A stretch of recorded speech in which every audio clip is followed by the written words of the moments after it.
الحمد للہ رب العالمین والصلاة والسلام علی رسولہ محمد وعلی آلہ واصحابہ اجمعین اما بعد فإن احسن الحدیث کتاب اللہ واحسن الہدی ہدی محمد صلی اللہ علیہ وسلم وشر الامور محدثاتها فإن كل محدثة بدعة وكل بدعة ضلالة وكل ضلالة في النار. اعوذ باللہ السمیع العلیم من الشیطان الرجیم بسم اللہ الرحمن الرحیم قاف والقرآن المجید بل عجبوا ان جاءهم منذر منهم فقال الكافرون هذا شيء عجیب أإذا متنا وكنا ترابا ذلك رجع بعید قد علمنا ما تنقص الأرض منهم وعندنا كتاب حفیظ. ہم سب مسلمان اپنے پیارے رسول جناب محمد الرسول اللہ صلی اللہ علیہ وسلم کے بارے میں اس بات سے اچھی طرح واقف ہیں کہ آپ کی کوئی نرینہ اولاد نہیں تھی. اللہ تعالیٰ نے آپ کو جو بیٹے دیے وہ چھوٹی عمر میں ہی فوت ہو گئے، اور ادھر دعوت و تبلیغ کا کام ہو رہا ہے. مکہ میں مخالفت بھی ہے آپ کی بہت زیادہ، اور مدینہ آپ پہنچے ہیں تو وہاں آپ پر جنگیں مسلط کر دی گئیں. نرینہ اولاد آپ کی نہیں ہے. مکہ میں ایک بیٹا اللہ تعالیٰ نے آپ کو دیا جن کا نام تھا القاسم. یہ قاسم چند دن کے ہوئے تو ان کا انتقال ہو گیا. دشمن بدخواہ وہ نبی علیہ الصلاۃ والتسلیم پر اب جس قسم کے تبصرے کر رہے ہیں، جو لفظ چھانٹ رہے ہیں، ان میں عاص بن وائل السہمی نے جب القاسم کی خبر سنی تو یہ مشرکوں کا ایک بہت بڑا سردار ہے، مخالف ہے، بلکہ ان کا ہیرو ہے، مکی لوگوں کا ہیرو ہے. جناب سیدنا عمر رضی اللہ تعالی عنہ، جن کو عمر بن عاص کہتے ہیں، یہ اس کے والد ہیں. تو عاص نے جو ہی یہ خبر سنی کہ القاسم فوت ہو گئے تو کہتا ہے ہوا ابتر، اب اس شخص کا نام لیوا کوئی باقی نہیں رہے گا، جس کی جڑ کٹ گئی ہے. یہ تکلیف دہ الفاظ تھے جو اللہ کے رسول صلی اللہ علیہ وسلم کو اپنی حیات طیبہ میں مخالفین سے سننے پڑے. بڑا حوصلہ تھا آپ کا. کوئی ایک مرحلہ نہیں ہے کہ جہاں انہوں نے آپ کو صرف ایک لفظ کہہ کے تکلیف پہنچائی ہو، بلکہ بہت حد تک مخالفین کا یہ جذبہ مشتعل رہتا تھا کہ ہم نبی علیہ الصلاۃ والتسلیم کو کسی بھی ناطے سے، کسی بھی اینگل سے، کوئی بھی رخ بدلے، ہم کوئی نہ کوئی کمنٹس دے کے آپ صلی اللہ علیہ وسلم کو تکلیف پہنچائیں. اور غرض کیا تھی کہ تکلیف پہنچے گی. انسان بیمار ہوتا ہے، اور جب بیمار ہوتا ہے تو ہمتیں اس کی کم ہو جاتی ہیں، اور جب ہمت کم ہوتی ہے تو اتنا ایکٹیو نہیں ہوتا جس طرح یہ محمد الرسول اللہ صلی اللہ علیہ وسلم ایکٹیو ہیں. اور پھر ہم آپ کی جتنی مخالفت کریں گے، آپ اس کے رد عمل میں جب ہمیں جواب دیں گے تو پھر بات آگے بڑھتی جائے گی. مگر کیا پیارے نبی علیہ الصلاۃ والتسلیم نے ان کے ان تانوں کو سن کے کیا اثر لیا؟ کیا آپ واقعی بے حس انسان تھے؟ آپ کے مزاج میں، آپ کے دل میں، پہلو میں کوئی دل نہیں تھا؟ کیا آپ کی خواہش نہیں تھی کہ میری بھی کوئی نرینہ اولاد ہو جو میرے بعد وارث بنے اسی مشن کی جس کو میں لے کے چلا ہوں؟ نبی علیہ الصلاۃ والتسلیم کی بڑی زبردست خواہش تھی. جس طرح قرآن مجید میں جناب زکریہ علیہ الصلاۃ والتسلیم کے بارے میں اللہ تعالیٰ فرماتے ہیں کہ زکریہ علیہ السلام نے بڑھاپے میں یہ دعا کی کہ اللہ مجھے بیٹا دے، یرثنی و یرث من آل یعقوب، جو میرا وارث بنے. اور خاندان یعقوب جو یہ دعوت و تبلیغ کا کام کر رہا ہے اور اس کو نبوت سے سرفراز کیا جا رہا ہے، میں نہیں چاہتا کہ میرے تک آ کے یہ سلسلہ کٹ جائے، بلکہ کوئی وارث دے ایسا جو میرے بعد بھی اس مشن کو جاری رکھے. کیا نبی علیہ الصلاۃ والتسلیم کی خواہش نہیں تھی؟ مگر نبی علیہ الصلاۃ والتسلیم کو یہ لفظ کہے گئے اور آپ صلی اللہ علیہ وسلم نے برداشت کیے. خاموش رہے، صبر کیا، مگر اپنے کام سے کام رکھا، خوب محنت کی، دن رات ایک کر کے اپنے مخالفین کو قائل کرنے کی بھی کوشش کی، اور اس کا صلہ اللہ تعالیٰ نے کیا دیا۔ سیدنا انس بن مالک رضی اللہ تعالیٰ عنہ یہ بیان کرتے ہیں، صحیح بخاری کی حدیث ہے کہ ہم جناب رسالت مآب صلی اللہ علیہ وسلم کے ارد گرد بیٹھے ہوئے تھے کہ اچانک ہی آپ پر ایک ہلکی سی غشی طاری ہوئی، اور آپ نے اپنے سر مبارک کو نیچا کیا۔ پھر تھوڑی دیر کے بعد آپ نے سر اٹھایا اور آپ فرماتے ہیں کہ مجھ پر ابھی اللہ تعالیٰ نے ایک سورت نازل کی ہے، اور پھر آپ نے یہ سورت تلاوت فرمائی کہ اِنَّا أَعْطَيْنَاكَ الْكَوْثَرَ فَصَلِّ لِرَبِّكَ وَانْحَرْ إِنَّ شَانِئَكَ هُوَ الْأَبْتَرُ۔ تین باتیں اللہ تعالیٰ نے اس سورت میں کر دی۔ ایک تو یہ کی کہ اللہ کے رسول، آپ کا دشمن آپ کے بارے میں جو کچھ کہہ رہا ہے وہ غلط ہے، معاملہ اس کے برعکس ہوگا۔ آپ کا یہ چاہتے ہیں کہ بعد میں کوئی نام لیوا نہ رہے، مگر ہم جانتے ہیں کہ آپ کے نام لیوا بہت سے ہوں گے، مگر آپ کا دشمن جو ہے اس کا نام لیوا کوئی نہیں ہوگا، اس کی جڑ کٹے گی۔ اور پھر ساتھ ہی نبی علیہ الصلاۃ والتسلیم کو تعزیت بھی کر دی، تسلی بھی دی۔ تعزیت کا مطلب یہی ہوتا ہے کہ جس کے ہاں کچھ غم، دکھ یا میت فوتگی ہو گئی ہے تو انسان وہاں جائے، اس کو ملے، چاہے وہ راستے میں ملے، مسجد میں ملے یا گھر جائے، اس کو تسلی کے کچھ الفاظ کہے کہ اِنَّ لِلَّهِ مَا أَخَذَ، کہ بھائی جو دکھ تمہیں پہنچا ہے یہ تو اللہ کا تھا، اللہ نے تمہیں دیا تھا، اسی نے لے لیا، تو اس میں دکھ کی کیا بات ہے؟ اللہ کی شے تھی، اللہ نے لے لی۔ ہمارے لیے کیا ہے؟ ہمارے لیے یہی ہے کہ ہم صبر کریں، اور صبر کر کے اللہ سے ثواب کی توقع کریں۔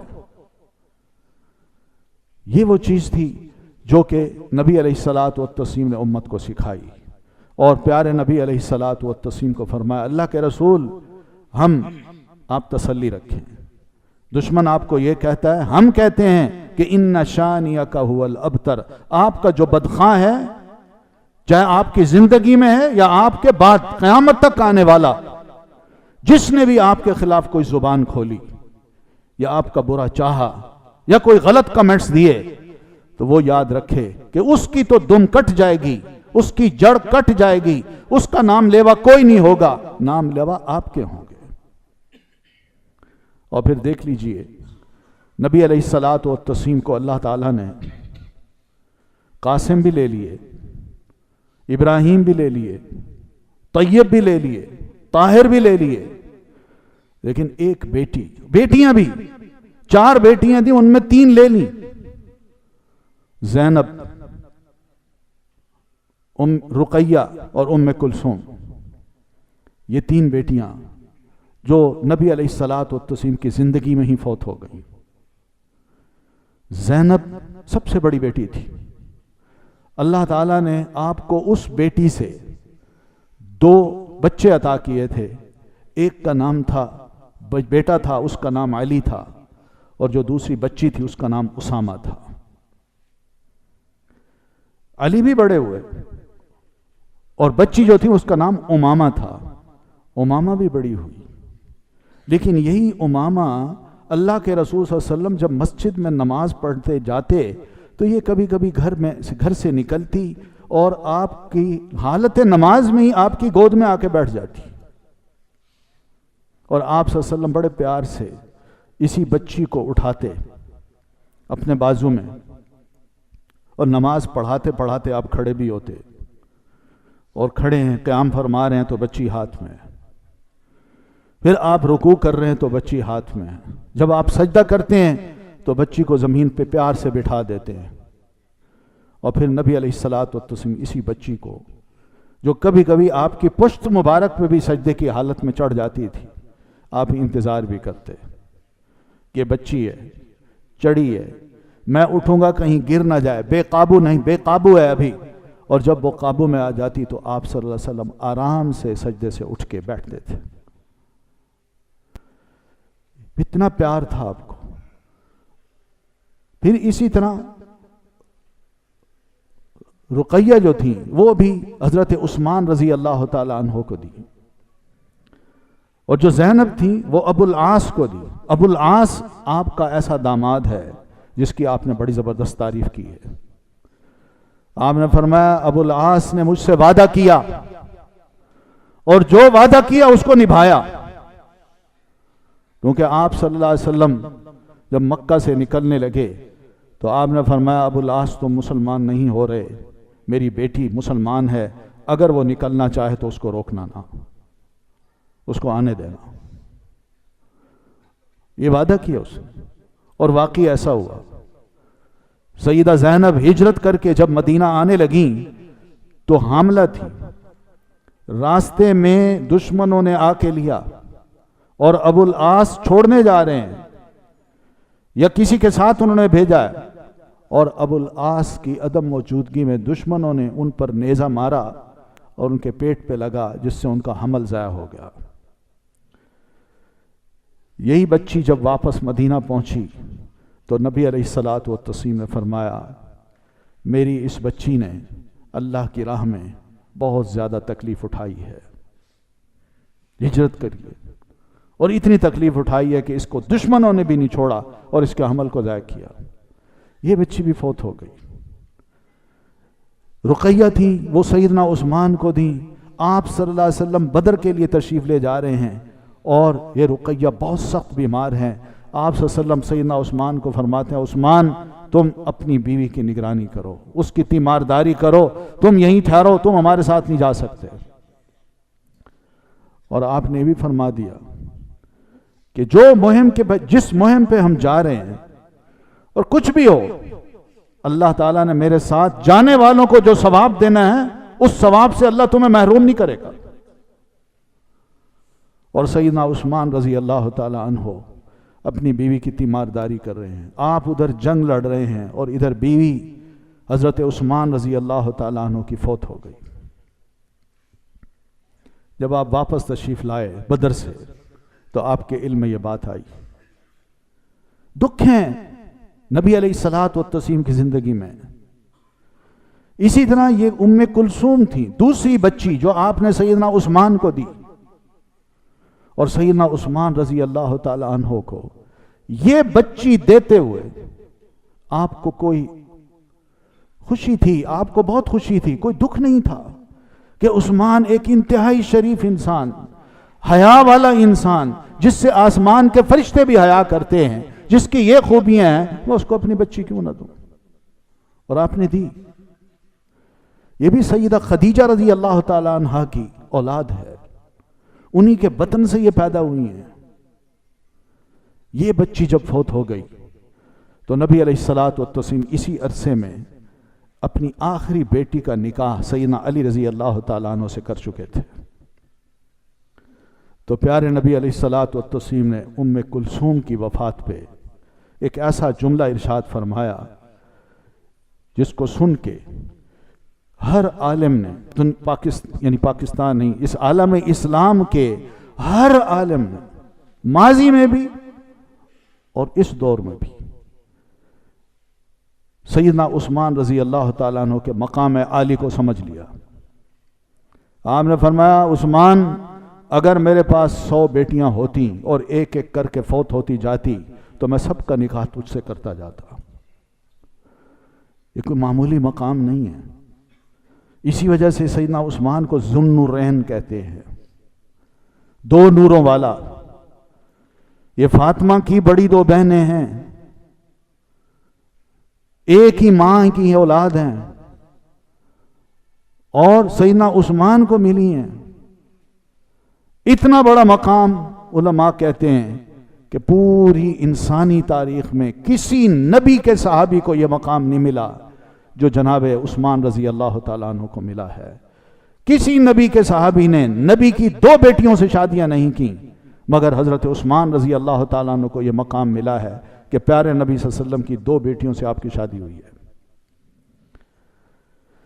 سیدہ فاطمہ رضی اللہ تعالی عنہ جناب علی رضی اللہ تعالی عنہ کے نکاح میں آئیں.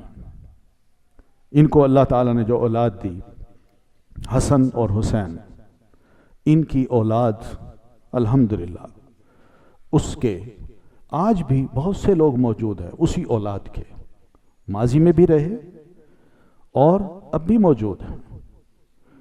مثال کے طور پر پیر عبد القادر جیلانی رحمۃ اللہ علیہ سیدنا حسن رضی اللہ تعالیٰ عنہ کی اولاد میں سے ہیں. اور آج کے دور کی اگر مثال لینی ہے تو جارڈن کے جو بادشاہ ہیں یا ان کے دادا پردادا، وہ سب اپنے آپ کو حسینی اور ہاشمی کہلاتے ہیں. تو اس طرح یہ اولاد باقی ہے. دشمن نے جو کہا تھا کہ آپ کی جڑ کٹ گئی، نہیں کٹی، آپ کی اولاد بھی باقی. اور الحمدللہ اس اولاد کا احترام ہر دور میں رہا ہے، چاہے سیدنا حسن رضی اللہ تعالیٰ عنہ کی اولاد ہو یا سیدنا حسین رضی اللہ تعالیٰ عنہ کی اولاد ہو. ان کا احترام مسلمان بڑے دل سے کرتا آیا ہے، اب بھی کرتا ہے، انہیں مقام دیتا ہے. لیکن دشمن جس نے یہ بات کہی تھی اس کو کون جانتا ہے؟ اور آج جو دشمن نبی علیہ الصلوۃ والتسلیم کے بارے میں بات کرتے ہیں ان کو کون جانتا ہے؟ یہ وہ مقام عالی ہے جو پیارے نبی علیہ الصلوۃ والتسلیم کو آپ کی زندگی میں سجھا دیا گیا کہ اللہ کے رسول فکر نہ کیجئے، تسلی رکھیے، ان شانئک ھو الابتر، آپ کا جو دشمن ہے اس کی جڑ کٹے گی، آپ کی نہیں کٹے گی. اور الحمدللہ مسلمان اس اعتبار سے بھی اپنے آپ کو آپ صلی اللہ علیہ وسلم کی آل میں سمجھتے ہیں، مسلمان بھی، کہ وہ آپ صلی اللہ علیہ وسلم کو مانتے ہیں کہ آپ اللہ کے رسول ہیں، آخری رسول ہیں، اور اس امت کی قیامت تک کی رہنمائی کے لیے آپ کی اطاعت ہم مسلمانوں پر فرض ہے اور انسانوں پر فرض ہے. اور جو مسلمان اس کو مانتا ہے وہ یقین کرتا ہے کہ میں بھی نبی علیہ الصلوۃ والتسلیم کی روحانی اولاد ہوں، اور یہ روحانی اولاد مستفید ہوگی آپ صلی اللہ علیہ وسلم سے. اس وقت دنیا میں بھی ہو رہی ہے، کل قیامت کو میدان محشر میں بھی اس نے مستفید ہونا ہے. آپ صلی اللہ علیہ وسلم اسی کے بارے میں فرماتے ہیں کہ انا فرطکم علی الحوض، لوگو مسلمانوں میں تم سے پہلے جا رہا ہوں اور حوض کوثر پہ جا رہا ہوں. یہ میدان محشر میں اللہ تعالیٰ نے آپ کو ایک حوض عطا کرنا ہے جس کا نام آپ نے خود فرمایا یہ حوض کوثر ہے. اس حوض کوثر پر میں تمہارا انتظار کروں گا، تمہارا جو آپ کی روحانی اولاد ہے. انا اعطیناک الکوثر، یہ خوشخبری ہے آپ کے لیے بھی اور امت کے ایک ایک مسلمان کے لیے بھی کہ میں آگے جا رہا ہوں اور حوض کوثر پر تم سے ملاقات ہوگی، اور میں دیکھوں گا کہ امت کا ایک بڑا گروہ میری طرف اٹھا کے لایا جا رہا ہے. اعرفہم ویعرفوننی، میں ان کو جانتا ہوں گا اور وہ مجھے جان لیں گے. آپ کس طرح جانیں گے؟ آپ کے بعد ہم تو اب پیدا ہوئے، نہ آپ نے ہمیں دیکھا نہ ہم نے آپ کو دیکھا، آپ کس طرح جانیں گے؟ صحابہ نے یہ سوال کیا تھا نبی علیہ الصلوۃ والتسلیم سے. آپ نے فرمایا میدان محشر میں جب تم اپنی قبروں سے اٹھو گے تو تمہاری حالت یہ ہوگی کہ غرم محجلین، وضو کے اعضاء جو ہیں وہ چمک رہے ہوں گے. یہ چمکتے اعضاء دیکھ کے میں پہچان لوں گا کہ یہ میری امت کے لوگ ہیں. تو اس طرح آپ صلی اللہ علیہ وسلم ایسے لوگوں کو پکاریں گے، آؤ ادھر، آؤ میرے پاس حوض پہ آؤ. تو آپ فرماتے ہیں کچھ لوگ ایسے بھی ہوں گے جن کو میں جان لوں گا اور وہ مجھے جان لیں گے، وہ بھی آ رہے ہوں گے. تو اچانک میرے اور ان کے درمیان ایک دیوار حائل کر دی جائے گی اور میں کہوں گا یا اللہ یہ تو میری امت کے لوگ ہیں، امتی امتی، یہ تو میری امت کے لوگ ہیں، ان کو میری آنکھوں سے دور کیوں کر دیا گیا ہے؟ انہیں حوض کوثر پہ لایا جائے، میں ان کو پانی پلاؤں. تو مجھے کہا جائے گا، یہ بڑی اہم بات ہے ہم سب مسلمانوں کے لیے. آج عقیدت بھی ہے ہمیں، ہمارا ایمان بھی ہے، مگر دین کی حفاظت اور دین کو سچائی سے لینا اور ایز اٹ از لینا، جیسا کہ پیارے نبی علیہ الصلوۃ والتسلیم نے دیا تھا، اس جملے سے ہمیں پتہ چل جائے گا کہ اس کی کتنی اہمیت ہے۔ آپ فرماتے ہیں مجھے کہا جائے گا انک لا تدری ما احدثوا بعدک، اللہ کے رسول ٹھیک ہے یہ آپ کی امت کے لوگ تھے، مگر دیوار ہم نے اس لیے حائل کی ہے کہ آپ کو پتہ نہیں ہے کہ آپ نے جو دین چھوڑا تھا اور اس امت کو دیا تھا، اس امت نے اس دین میں کیا کیا چیزیں گھڑ لی تھیں، کیا خرافات گھڑ لی تھیں، اس پر عمل کرتے تھے اور اصل دین سے یہ ہٹ گئے تھے۔ آج ان خرافات کے ہم قائل ہیں اور انہی کو اہمیت دیتے ہیں۔ یہ کیا خرافات ہیں؟ صرف اتنی دیکھ لیجئے، اسی صورت میں اللہ تعالیٰ نبی علیہ السلام کو فرماتے ہیں فَصَلِّ لِرَبِّكَ وَانْحَرْ، اللہ کے رسول نماز پڑھنی ہے تو اللہ کے لیے، قربانی کرنی ہے تو اللہ کے لیے، کوئی نظر و نیاز دینی ہے تو اللہ کے لیے، مگر ہم خرافات کے قائل ہیں۔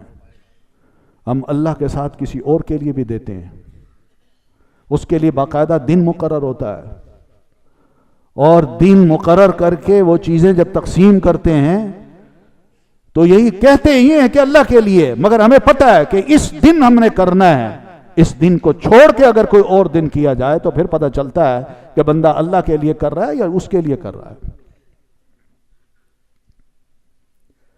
تو آپ کو یہ فرمایا گیا کہ اللہ کے رسول انک لا تدری ما احدثوا بعدک، آپ کو علم ہی نہیں ہے، آپ تو دنیا سے تشریف لے گئے اور بعد میں آپ کی امت کے افراد نے اس دین میں کیا کیا چیزیں گھڑ لی تھیں جس کو انہوں نے نیکی سمجھا، ہماری سٹیمپ اس پر نہیں لگی ہوئی تھی، اور یہ سمجھتے تھے کہ یہی دین ہے، لہذا ان کے کسی عمل کو ہم قبول نہیں کر رہے، اور نہ یہ اس قابل ہیں کہ آپ کے حوض پہ آئیں اور آپ ان کو پانی پلائیں۔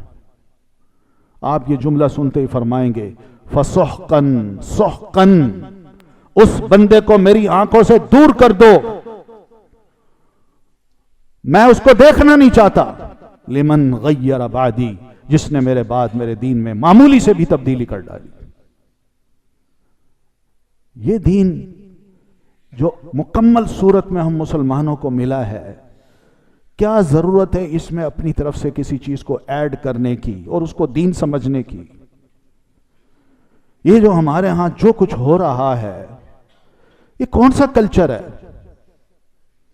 کون کہتا ہے کہ دین یہ کہتا ہے؟ کیا نبی علیہ الصلوۃ والتسلیم کی وفات پہ صحابہ کرام کو دکھ نہیں تھا؟ آپ کی زندگی میں آپ کی زوجہ محترمہ سیدہ خدیجہ فوت ہوئی ہیں، آپ نے کبھی ان کا چہلم منایا؟ آپ کی بچیاں فوت ہوئی ہیں، آپ نے کبھی تیجا، ساتواں، 40واں منایا؟ لیکن ہم سمجھتے ہیں یہ چیزیں ضروری ہیں۔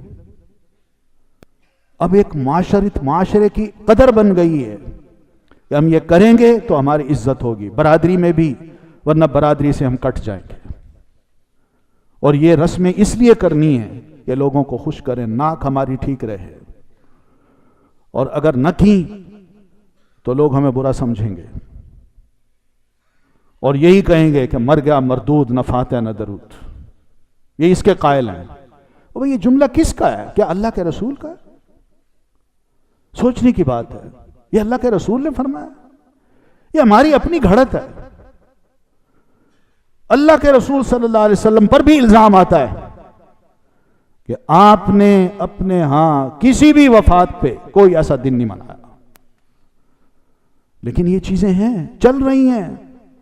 امت نہیں چاہتی کہ ہم اصل حقیقت کو جانیں، اور یہ وہ پچھتاوا ہے جو کل قیامت کو میدان محشر میں ایسے مسلمانوں کو پیش آئے گا جو چاہیں گے کہ ہم قریب جائیں پیارے نبی علیہ الصلوۃ والتسلیم کے، اور حوض کوثر کے پانی سے اپنی پیاس بجھائیں، اس لیے کہ حوض کوثر کا پانی میدان محشر میں پینا، آپ فرماتے ہیں جس نے وہاں سے ایک بار پانی پیا تو وہ میدان محشر میں جتنا عرصہ کھڑا ہوگا اس کو سوال ہی پیدا نہیں ہوتا کہ پیاس لگے۔ اس پیاس سے ہم کیوں، اس پانی سے ہم کیوں محروم ہوں؟ آج کی محرومیاں برداشت کی جا سکتی ہیں، کل میدان محشر کی محرومیاں برداشت نہیں کی جا سکتی۔ آپ صلی اللہ علیہ وسلم اتنی تیاری سے آگے جائیں اور یہ کہہ کے جائیں امت کو میں تم سے پہلے جا رہا ہوں۔ یہ پہلے کون جاتا ہے؟ کوئی پارٹی کرنی ہو، کوئی فنکشن کرنا ہو، کوئی دعوت کرنی ہو تو پہلے کچھ بندوبست کرنے کے لیے لوگ تیار ہوتے ہیں کہ نہیں؟ امت کے ویلکم کو یا امت کے استقبال کے لیے نبی علیہ الصلوۃ والتسلیم فرماتے ہیں انا فرطکم علی الحوض، میں تم سے پہلے حوض پہ جا رہا ہوں۔ کتنی خوشخبری ہے، مگر وہاں جانے کے لیے ہماری تیاری کیا ہے؟ یہ قابل غور چیز ہے۔ ہم اللہ کے لیے، خدا کے لیے اپنے دینی علم کو تھوڑا سا بڑھائیں، سنی سنائی باتوں پہ اس پروپیگنڈے میں نہ آئیں۔ میرا نقصان نہیں ہے، ہر ایک کا نقصان ہے۔